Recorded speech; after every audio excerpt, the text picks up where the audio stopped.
Topic one is really planning for business success. And, if you had to ask, well, what exactly is that?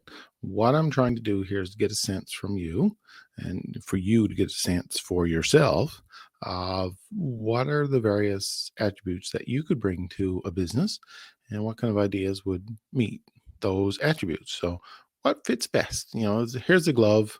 Do your hand fit it? Or find the right glove for your hand. In the beginning of the module, if you're at all familiar with Mercer's Marine in Clarenville, Jane Adey interviewed Philip Mercer. And in that show, he talked about what it was like to be an entrepreneur and some of the challenges he's had and some of the things that he credits his success with. What I'd like you to do there is just to kind of listen to that. Also, right up there, which is the history of Mercer's Marine. And, if we think about a business in Newfoundland that has been super successful, this is a family who started a business back in the 1950s, and it's into its third generation right now. And effectively, they grew from a small knickknack store up to a fisheries supply store. Then in 1992, the fishery shut down, which caused major stress for them because, again, their primary business was pulled out from under them. And then how they basically transformed themselves into an outdoor store selling as much clothing as it was fisheries gear, and where they are today. The basic question then that's asked at the very top is, do you have what it takes to be an entrepreneur? And, when you think about entrepreneurs, it's an airy-fairy subject for most of us because we don't really give it a lot of thought. So if you had to ask yourself, what is it that is special? What is the je ne sais quoi that an entrepreneur has? And, what is it that it takes really to be that? And if we look at some of the key points in research that's been found, entrepreneurs tend to describe themselves as taking a basic idea and making it real. They're idea people, but they're action people too, because they have to take the idea and make it real, which is a bit of a challenge because the thinking about it is relatively easy. The doing it is the hard part. And for many, fulfilling a dream of entrepreneurship and small business ownership means leaving the comfort and security of their current full-time or part-time employment. If you worked at a job for years and years and years and you're making a steady paycheck, it's hard to walk away from. So the opportunity cost of giving up a job and then starting this unknown, uncertain future can be very daunting for a lot of people. So what does it make that makes people do that? Why do they do that? What are some of the things that gives them that nudge? And some people are just born entrepreneurs too. They will really, really get a kick out of doing something like that. They don't want to be in a comfortable position. The decision to start a business can have far-reaching effects on one's physical, emotional, mental, and financial well-being. This can be very stressful for people. A lot of people who start businesses, have some challenges at home because they have to find this magic balance between home life and running a business, and the business creeps into your life. And how do you make it successful while keeping all the balls up in the air is a real challenge.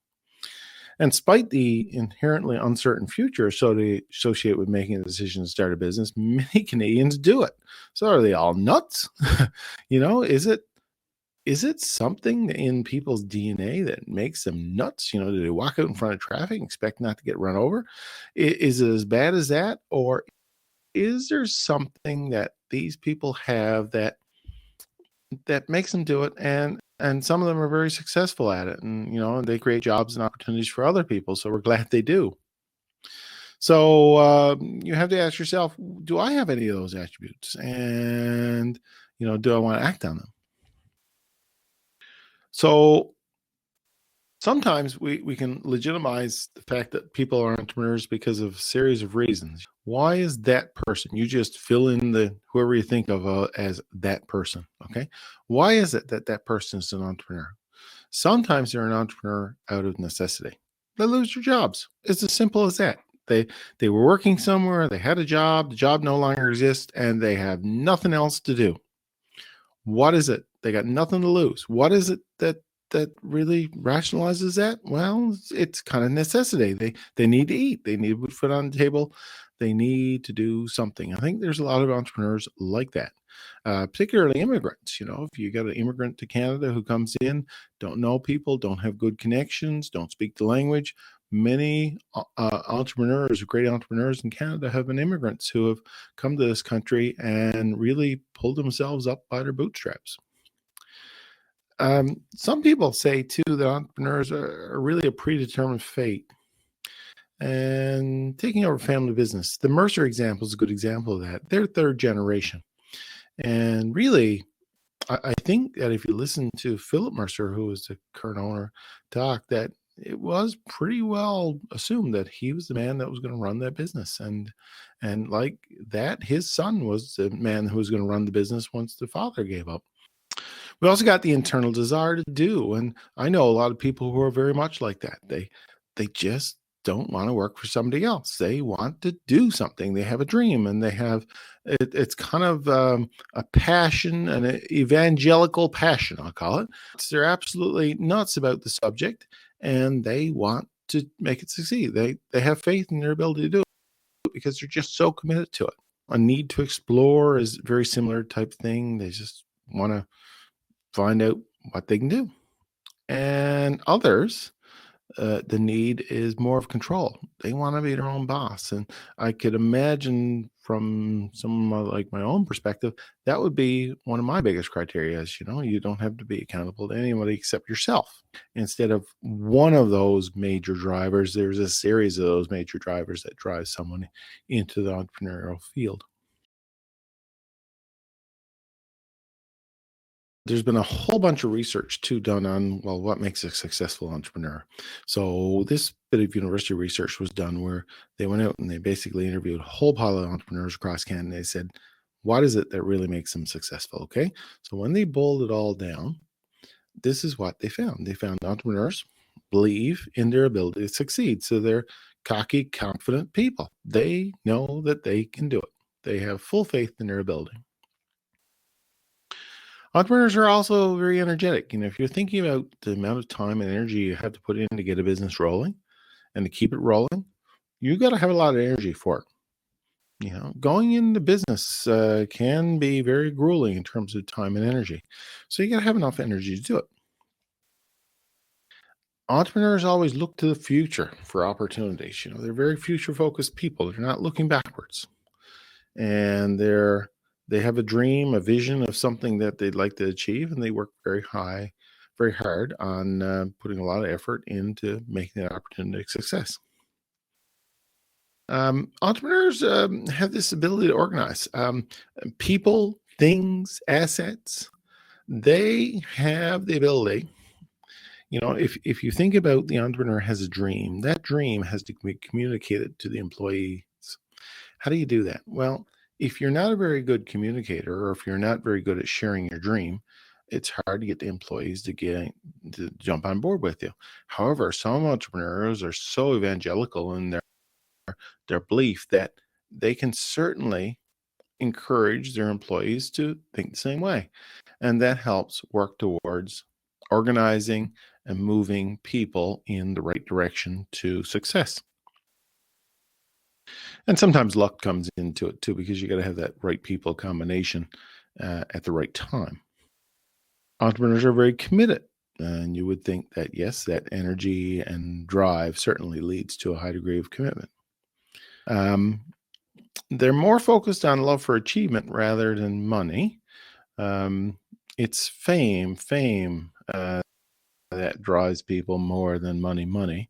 People want to say, yeah, I've been successful. And very, very much in the case of you speak to entrepreneurs is not how much money I can make. It is how successful I could be that really drives people. Entrepreneurs are willing to accept risk. Yeah. How much risk are you willing to accept? You have to ask yourself. Entrepreneurs have a high tolerance for risk. And they'll work hard and it'll take actions to minimize that risk, but very much they have to be willing risk takers. Entrepreneurs are able to adapt to change. If we think of the current environment we live in, I notice some businesses have really got very entrepreneurial in terms of their approach. I know a lady who was an entrepreneur in Clarenville, and now she's busy offering what she does online, and she's selling time online for people to join her. And that's being innovative and using all the tools that are available in this time in order to make something work. Uh, and again, this ability to change and ability to adapt is one of the key things that rolls through most entrepreneurial thoughts. And entrepreneurs rarely concede defeat.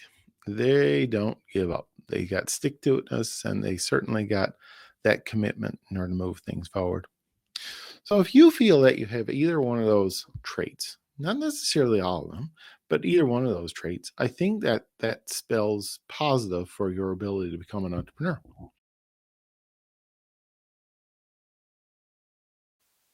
Let's look at it from your perspective. Now, we looked at the ideal. What is it that most successful entrepreneurs have? What are the ideals? Let's look at it from you. Is entrepreneurship right for you? So there's a bit of a checklist. Okay. So you really need to determine if entrepreneurship is right for you. Is this something? Do you have the stick to itness, the commitment, the level of risk tolerance, all of the things that are required? You got to assess what you can bring to the business. What skills do you have that are valuable and could be shared in the business? And of the skills that you don't have, can you get people who have those skills to work with you? Can you make a team of people that will complement your efforts? Let's assess the market out there. Are the skills that you've identified matching up with the market opportunity? Is there an opportunity? Like, I might have a great skill as a snow shoveler, but if there's no snow and no one's interested in buying shovels, no one's interested in shoveling snow, that wonderful skill I have is of no value. Okay. So do the opportunity that's out there in the market match up with your skills? Determine what needs to be done before you receive your first customer. So you really have to have a good understanding of what is required by customers. So again, market research. We've talked about market research is an important tool in order to find out the answers to that. And determine how much money you'll need.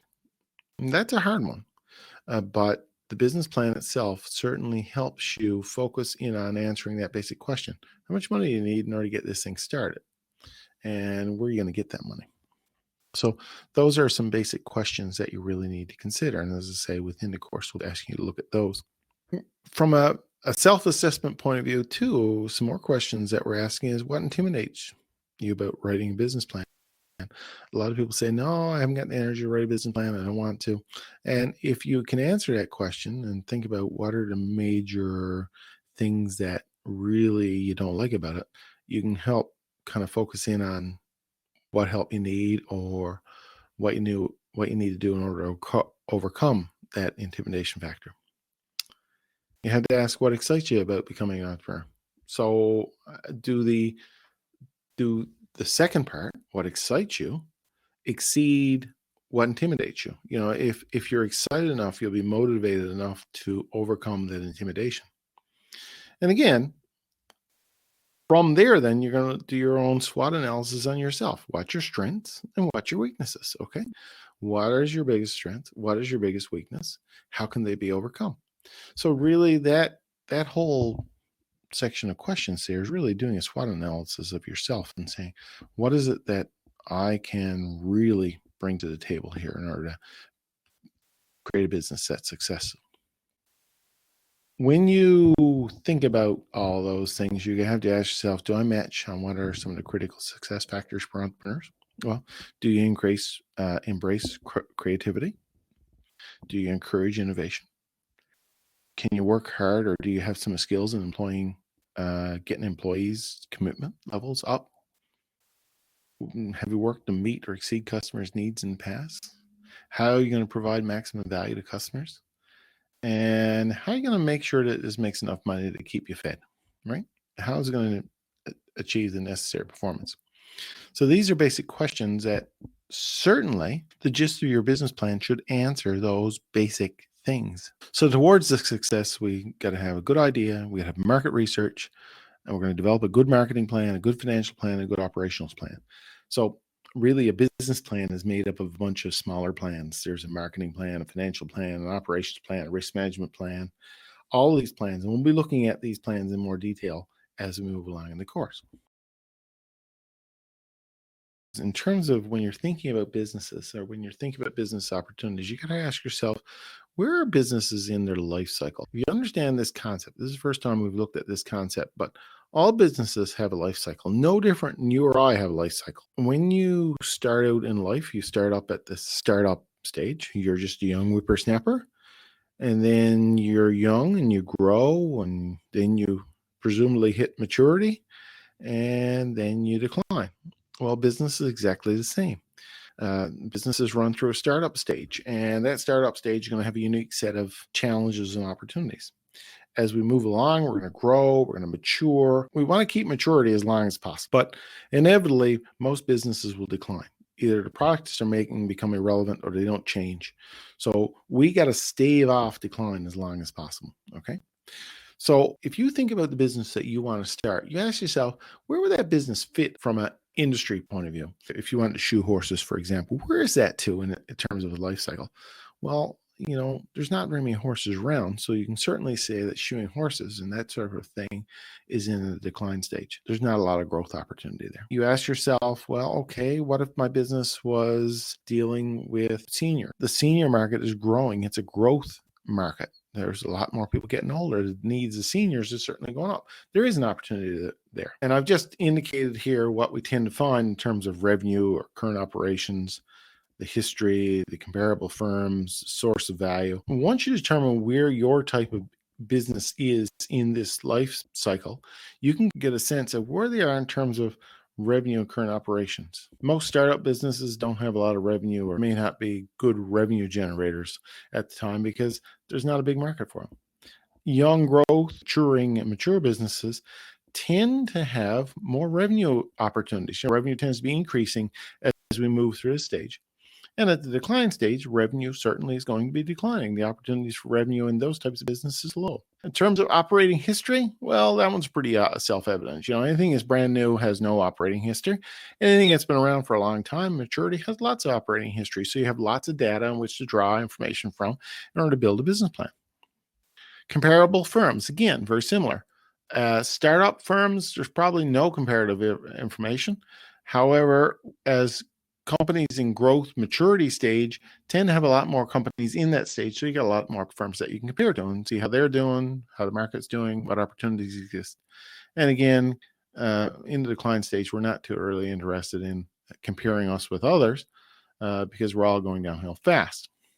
The source of value, and this is really a hard one, and that is, what is it that your business is providing to customers that's valuable?